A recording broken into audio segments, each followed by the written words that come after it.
Burgess. Well, thank you, Chairwoman, and thanks to the ranking member for having this hearing and allowing me to testify today. And I am grateful that the Congress has recognized that we are facing a humanitarian crisis on our southern border.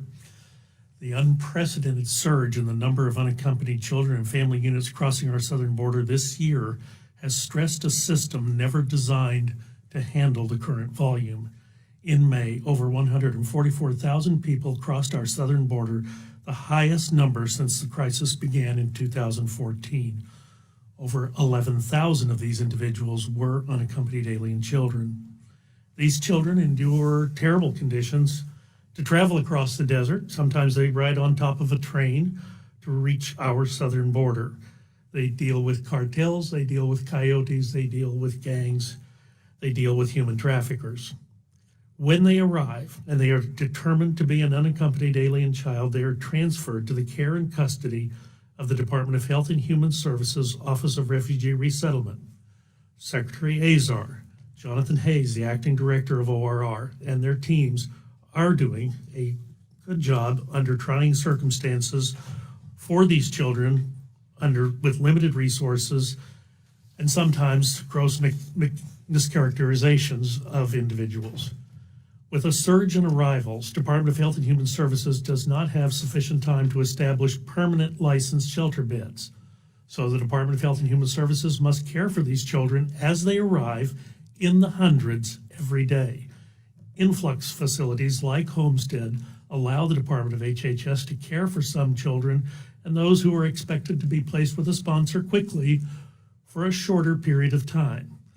I visited Homestead with several Democratic members of Congress. The conditions I found, the conditions I saw were comfortable and age appropriate. Children were provided 3 meals a day plus snacks. They were given new clothing, education, medical care, mental health screenings and mental health care, outdoor time, and pizza parties. When I heard the comments from other members of Congress at their press conference after this tour, I couldn't help but wonder if we had visited facilities on different planets. The wording was so different.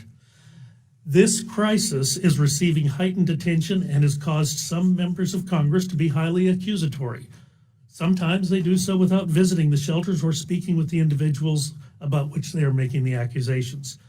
This exaggeration is inaccurate, unfair, and inappropriate, and it is only making the job of caring for these children more difficult. Members of Congress cannot make such accusations and then demand immediate and unannounced access to the facilities. Look, just recently we provided some needed relief in a border supplemental bill, but even that legislation was called a child abuser bill. So let's be very clear. The Office of Refugee Resettlement is doing the job that Congress has asked it to do, and they do not deserve the unfounded accusations that are being leveled against them. While the Office of Refugee Resettlement takes good care of children to which they are referred, many remain with Customs and Border Protection facilities for too long. The United States Customs and Border Protection facility are not set up to house children.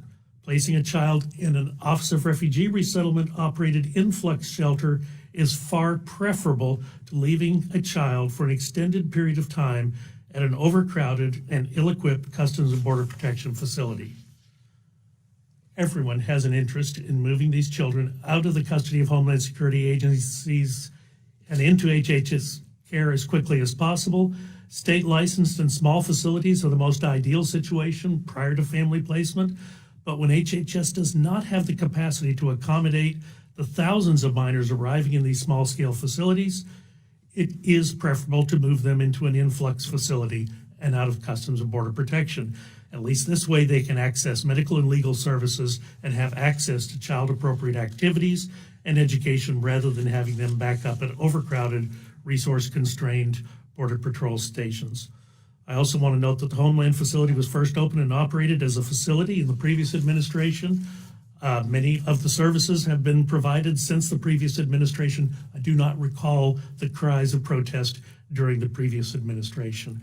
And just in my last moments, I do want to let the committee know I've prepared a timeline of all of the different visits I have made over the last 5 years. There are in excess of 10 of those to ORR and Customs and Border Protection facilities. This is not an issue that I take lightly, But I also want to stress that our words matter, and we have men and women who are on the ground doing a very difficult job that Congress has asked them to do, and Congress will not change the law, so the expectation is the job is going to continue to be difficult.